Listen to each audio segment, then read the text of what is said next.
Earlier this week, Junichi Masuda all over Twitter was talking about a surprise game announcement. That announcement has finally come. Today is February 25th, 2012, and today on Pokemon Smash in Japan, they've announced a new game, or two new games in the main series. And these games are sequels to these, Pokemon Black and White 2.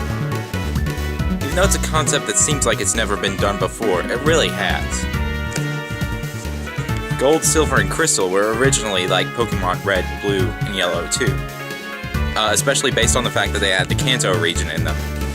And I have the feeling that these games, since Generation 5 had only 150 Pokemon in the regional decks and they were all new, just like Generation 1 had all new Pokemon, only 150, then I think that the same thing will happen with this one, somewhat like Gold and Silver.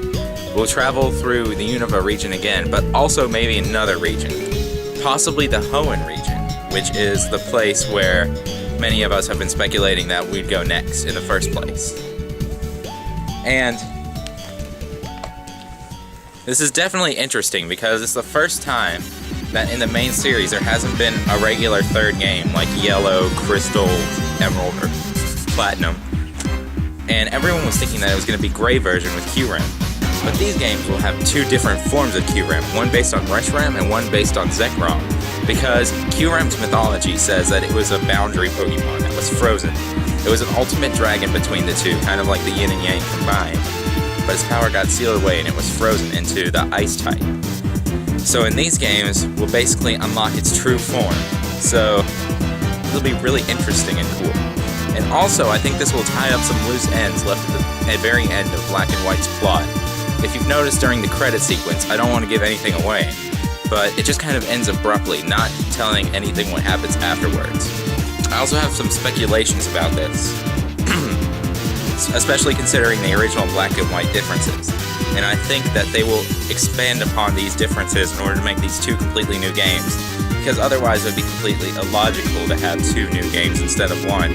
Even though it would be a perfect marketing scheme, I just trust Nintendo more than just making two identical games as sequels.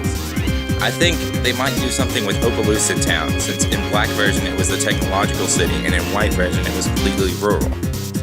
I also think they're going to do something else with Dragon Spiral Tower and Reshiram and Zekrom in the original Team Plasma plots.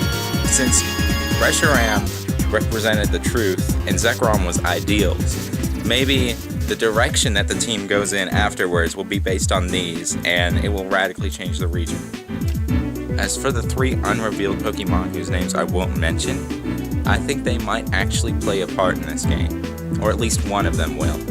The others, I think, will be given away as an event only.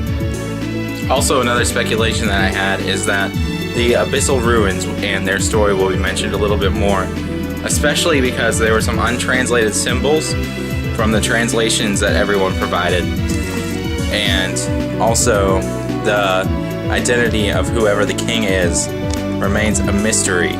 So I think in this new game they will finally reveal stuff of this sort and finally straighten things out, because there were many mysteries left in Black and White, and if I think of any more I'll add them later. I actually think this is a really good idea, and I'm actually looking forward to it as long as there's going to be a good storyline and more gameplay, because in my opinion the original Black and White version seemed really short. So I guess continue watching my Unova videos, as I will soon finish posting those, even though I captured all of them back in July. And also I will have an announcement for the Flame Gamers soon, so please stay tuned.